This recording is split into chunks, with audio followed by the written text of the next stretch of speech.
Good morning, everyone. Welcome to our webinar. Thank you for joining us. We'll just give it a couple of minutes, let people come in from the waiting room.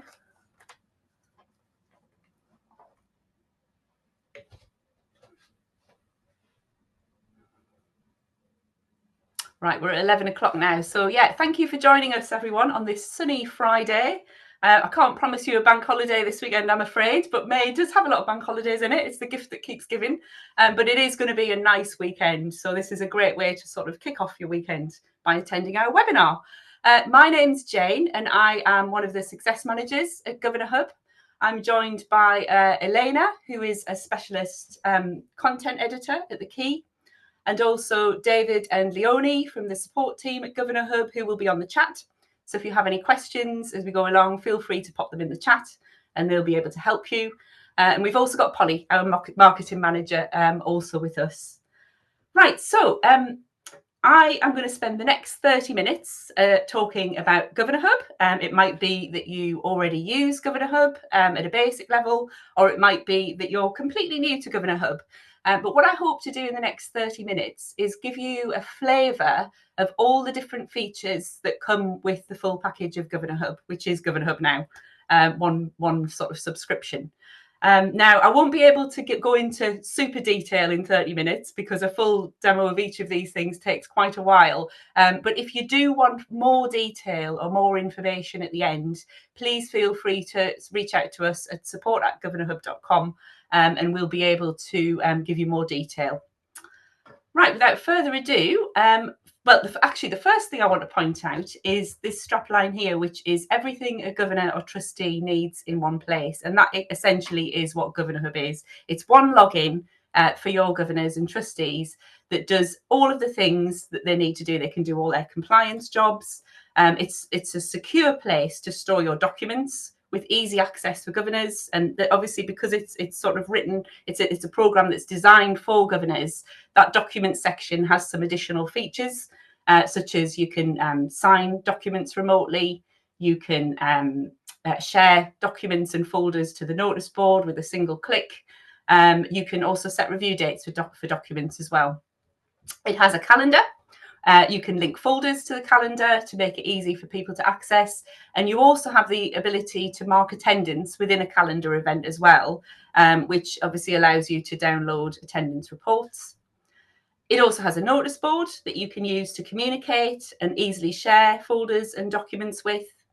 We have an all-new governor visits area where you can manage school visits. There is also a download section that you can use to auto-generate reports.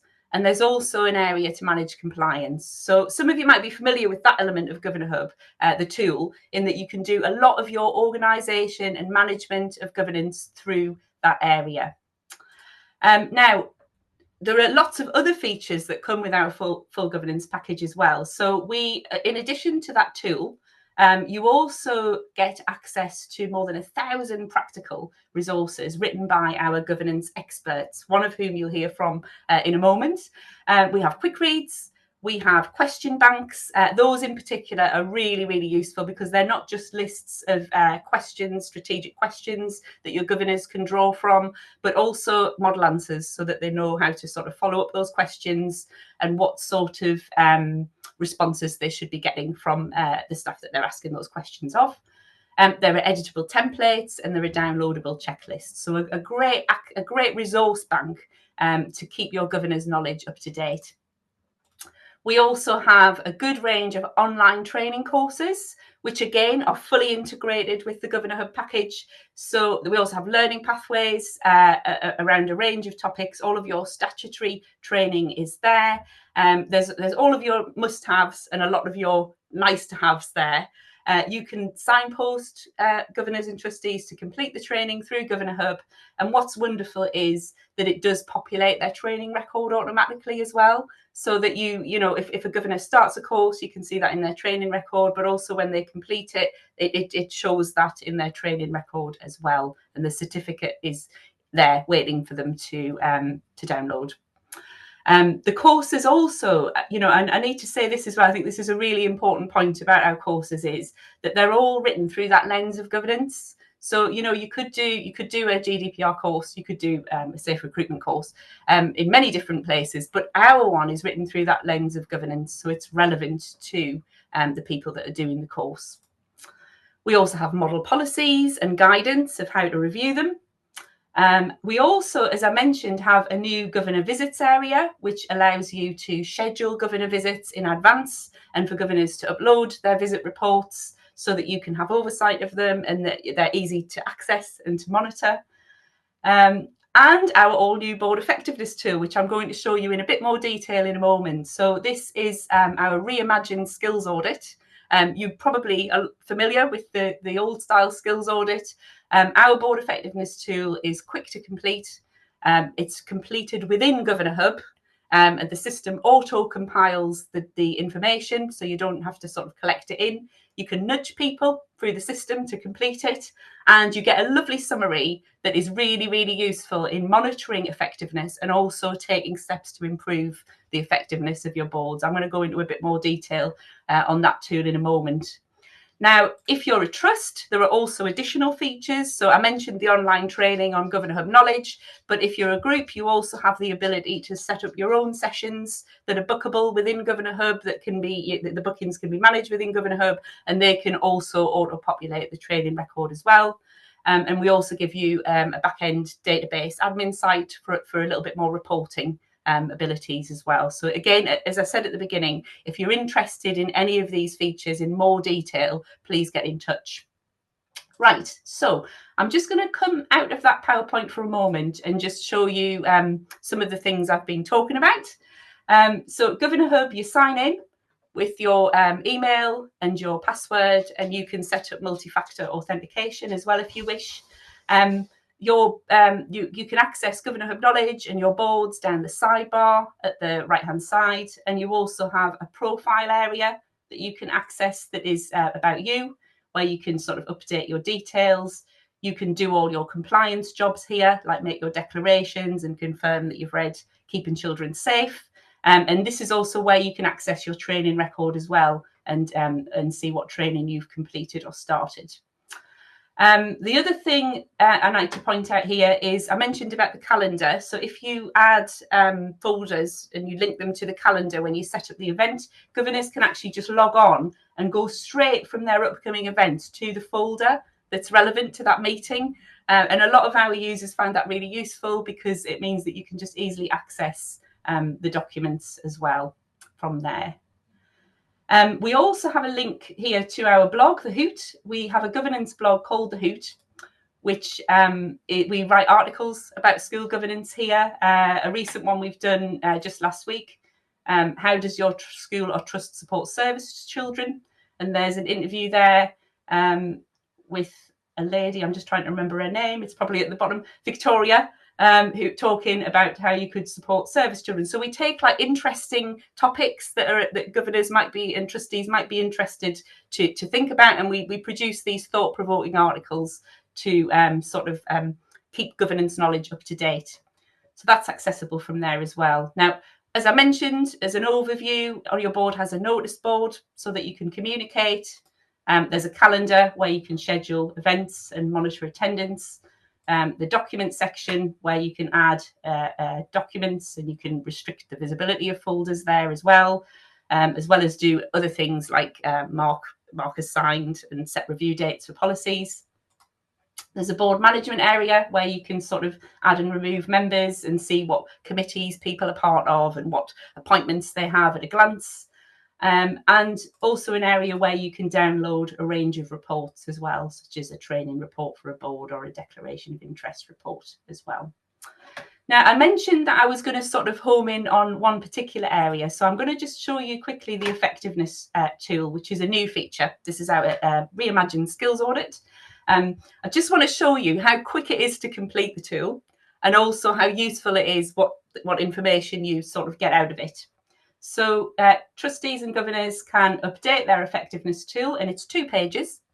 They have the 6 efficacies of governance as statements, and they rate themselves against the statements.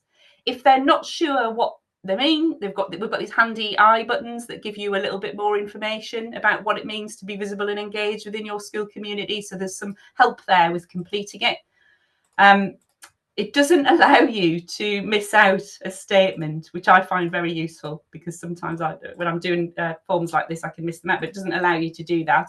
And then it lets you move on to the next page. The second page asks you to identify the skills that you have experience of, or that you're also confident in terms of chairing and panels and recruitment. And that's all those jobs that are useful on the governing board. You can identify your training needs, so what training you think would help you in your role, and you'll notice in a moment a lot of these relate to the online courses that we offer on GovernorHub Knowledge. And lastly, what experience do you have outside of governance? And you can indicate that here. And that's it. That's how quick it is. And when you think back to the old style form that we used to have on GovernorHub Knowledge for the skills audit, that was quite sort of like clunky, that's really quite simple. You just click submit and it's done. The person submitting it gets a lovely summary of what their answers, and they also can see when they last updated it.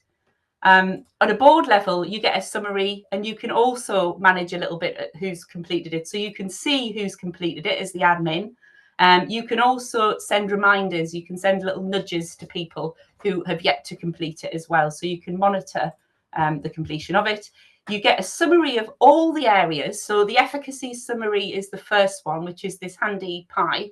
You can see the areas that your board is effective, and you'll be able to talk about that because you can actually go in and have a look. And you can also look at the areas that you need to work on. And so you can then use this information straight away to plan how you're going to make the board more effective. So, for example, if you had, I know how to complete an effective visit, if that was a red, if I was looking at this, I'd probably say, right, okay, so this board potentially needs some training on how to conduct a visit, how to write visit reports, and I'd be signposting them to information on GovernorHub Knowledge to support them with that. The skills summary is really useful for succession planning, because you can go in and if any of these jobs need filling, you can see who to approach. So, for example, if you had a chair who was coming to the end of their term of office, you could go in and you could see who you would want to be sort of mentoring or approaching to nurture into that role. You wouldn't, very often, sometimes it's a bit of a knee-jerk reaction when the chair leaves. It's like, oh, who's going to be the chair? Quick, pick someone. But actually, by doing it this way, you can actually, ahead of time, plan for that and make sure that you get the right person to do the job. The training summary is quite self-explanatory. It allows you to plan your training across the year, because you can see where people have indicated that they want training. And lastly, the experience tab shows you the skills that are around the table on that board, and also where the gaps are. So that if you have a vacancy, you can look at the board and you can say, right, what kind of person are we wanting to recruit to this board? And you would look down it and you'd say, okay, so if we had, perhaps we want someone with marketing experience, if we want to attract more pupils to our school, perhaps we're looking for somebody with SEND background or skills. And so you can use this to see where those gaps are. So that's the effectiveness tool in a nutshell. What we're hoping is that this is really going to help with that process of completing a skills audit and make it a lot simpler, and hopefully get the completion rate up as well on that. Now, just very briefly, I also want to look and take you into GovernorHub Knowledge, which is where our online training and our advice and our articles and our resources are. And Elaine is going to talk in a bit more detail about this area. But I just want to show you in terms of how it relates to GovernorHub. We have an excellent selection of courses here that we're adding to all the time. We have GDPR and data protection for governors. We've got suspensions and exclusions, staff governor and parent governor courses, cybersecurity. We've got some linked governor courses there. We have prevent. We've got safer recruitment and safeguarding for governance. And we also have some really great learning pathways, which are a walkthrough of articles on a topic with a sort of quiz at the end to test your knowledge. And the most recent one we've added is monitoring attendance, because a lot of schools and trusts this year have really been sort of like drilling down into attendance figures post-COVID, and how we can, things we can do to improve attendance figures. And this sort of helps you look at how you can be critical and how you can be asking those questions about attendance. Now, you can signpost people to do these courses if you have GovernorHub knowledge. So you can go into a course, so for example, GDPR and data protection, and you can say if it's one person that you want to do this course, so perhaps somebody's done the board effectiveness tool and they've indicated that they'd like some training on data protection, you can share with colleagues, you can pop in their email address, you can add a little message, and you can send them the link to do the course. If you want to share it more widely, so if you want all of the governors on your board or on all your boards, if you're on multiple boards to do this course, you can share on GovernorHub. And this allows you to select boards or all of your boards, and you can edit the text and say, you know, like, dear trustees or dear governors, please could you complete this GDPR course by this date.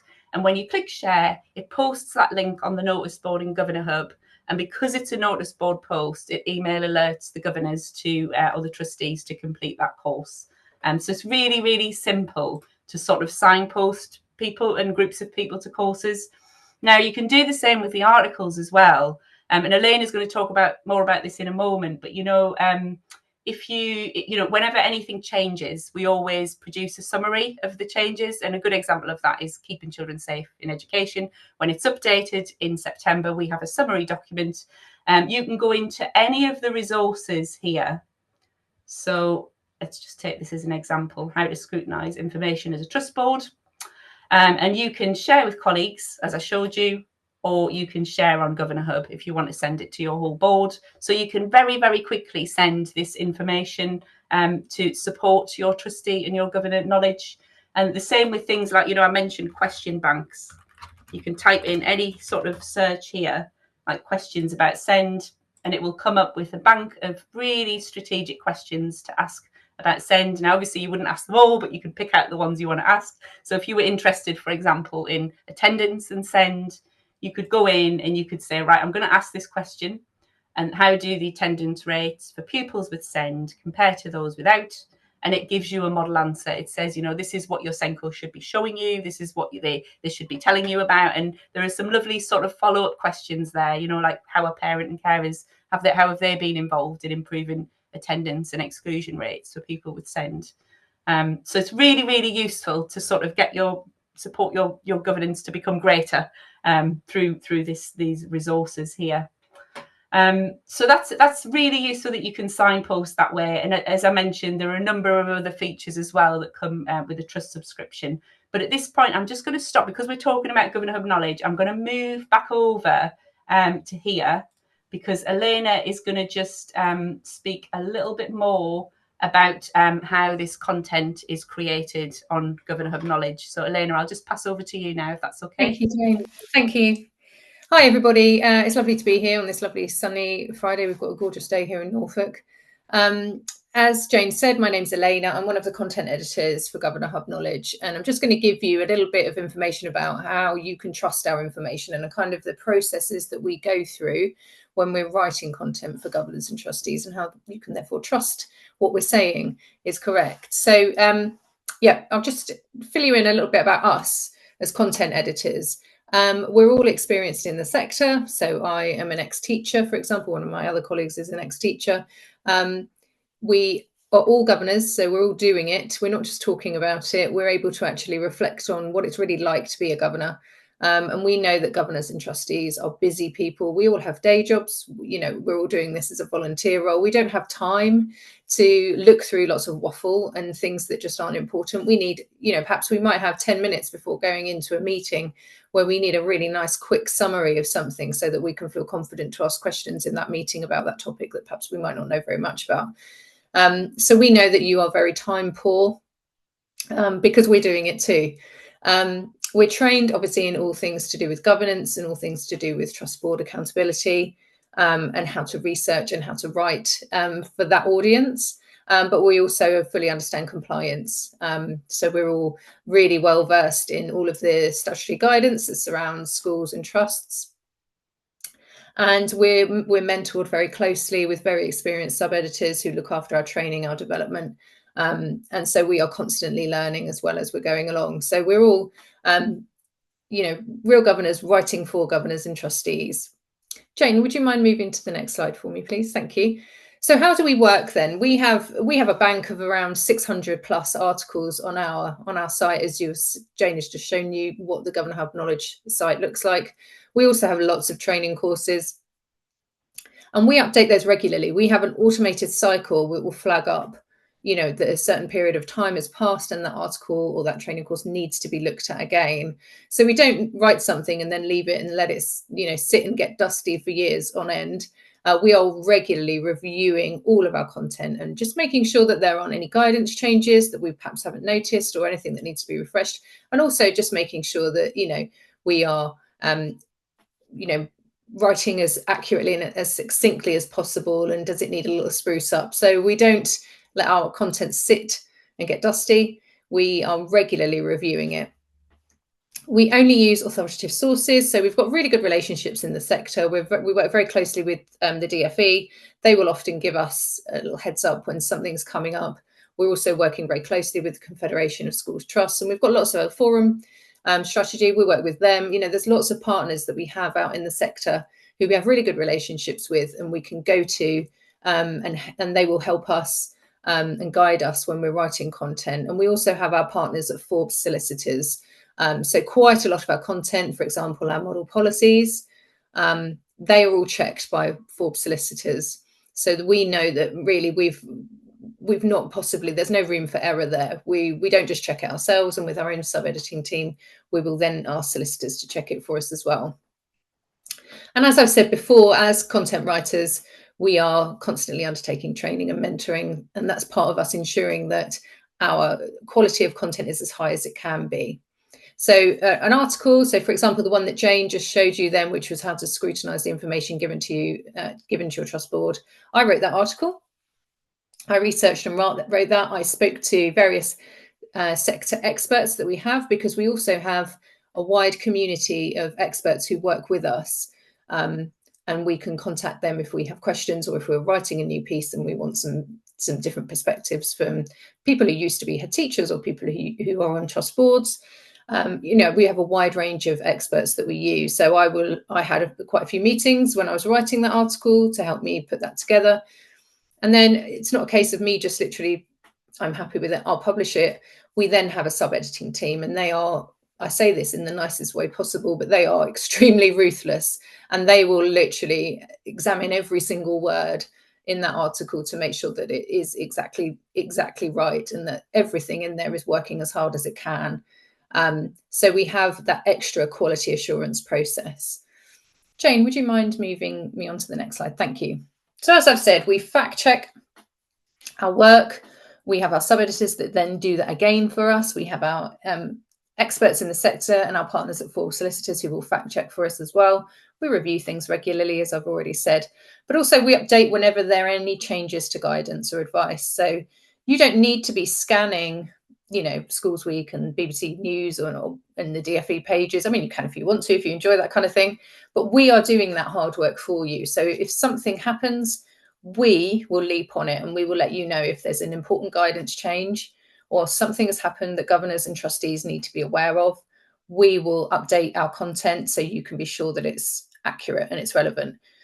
But sometimes for a really big piece of guidance, so for example, keeping children safe in education, that is obviously updated every summer, and sometimes the changes are huge, sometimes not so much, but let's assume that then the next KC update is going to be quite big. I don't think it will be, but let's assume that it's going to be a really big update and lots of changes. What we will do is send out something called a need to know email, so that will go to all governors and all trustees, and we'll let you know the kind of bullet points, like the headline changes that have happened that day, and we'll have that out within 24 hours.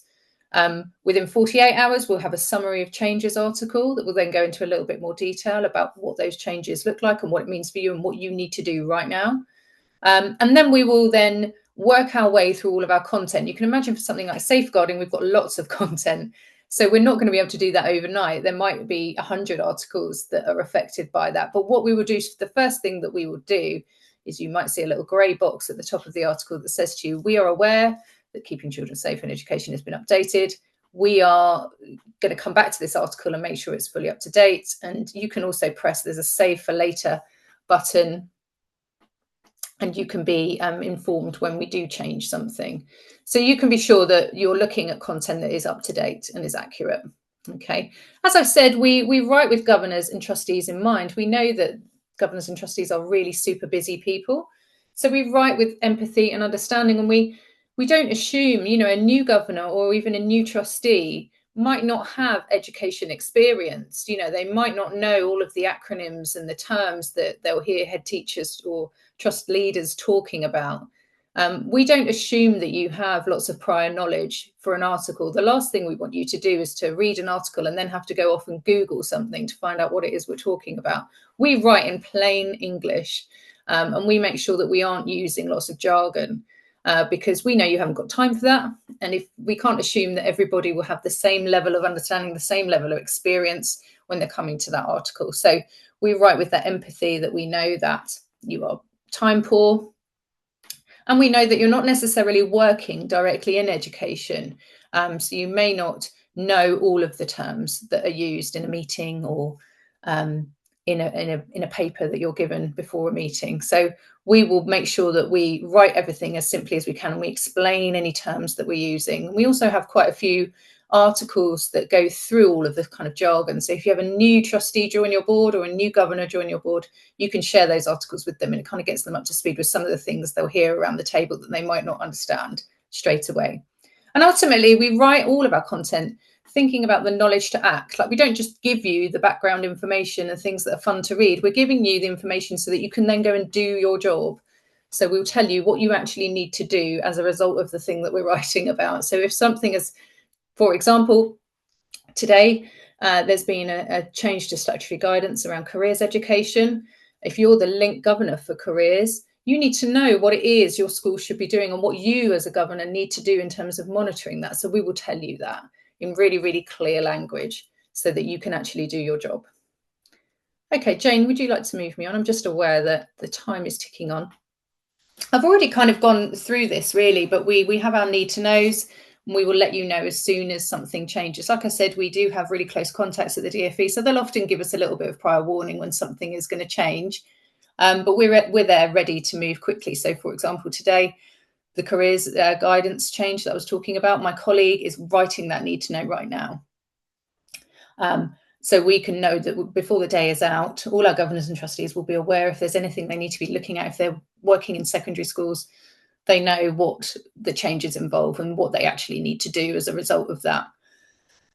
So as I said, we have our need to know, then we have our summary of changes, and then we update our content. We make sure it's all fresh and it's all accurate. Okay, let's move on to the next slide, please, Jane. We also have something that a lot of people don't necessarily realise we have. We have a bespoke advice service. So if there's something, if a governor or a trustee has a question about something and they can't find the answer very easily, come to us. We will find out the answer for you. You know, DfE guidance in particular is not always written that clearly, and sometimes it's not really obvious what the answer is to a question. But let us dig and find out for you. If we can't find it through looking through the guidance that's published and available, we can actually then go to the DfE themselves and ask them the question on your behalf, and we'll come back to you. We always aim to get back to you within 3 days. We're not AI bots, we are actual humans. So if you send a question through this service, you will get a response from me or one of my other colleagues, Danielle or Kate or whoever. We are actually real people. So we'll get back to you straight away within 3 days at the most. And to be honest, usually it's the same day, depending on what the topic is. And if we can't give you an answer within those 3 days, so if, say, for example, we've had to go to the DfE for clarification on something, now they have, their timeframes are very different to ours. They aim to get back to you within 15 working days. But we'll let you know. We'll say to you, look, we haven't got the answer for you right now, but we will get it for you, and we'll come back to you as soon as we have an answer.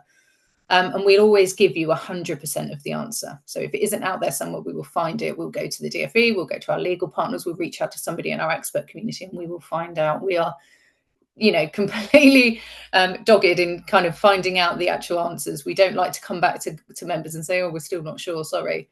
We never do that. We'll always find out what you need to know. Lastly, we have our feedback service. So if you read an article and you really love it, please tell us that you love it. We always like to get good feedback. But similarly, if there's something that didn't quite meet your expectations, if there's something you felt was missing, something you felt wasn't clear, please do let us know. We're always keen to read feedback, and we read every single piece of feedback as well.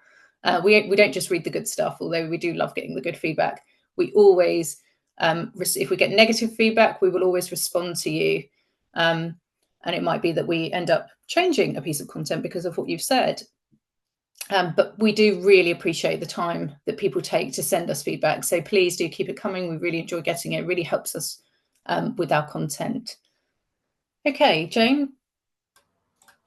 I'll hand back to Jane now, and she can wrap things up as we are half an hour in now, I'm afraid. Well, thank you very much, Elena. That was brilliant. And actually, great tag team, because it's actually spot on 11:30. I think we've done pretty well keeping Not it too to bad, really, is it? 30 minutes, because as I said at the start, there's a lot we could have shown you about GovernorHub. Please, if you want more information about anything you've seen, we can give you a lot more detail if you contact support@governorhub.com.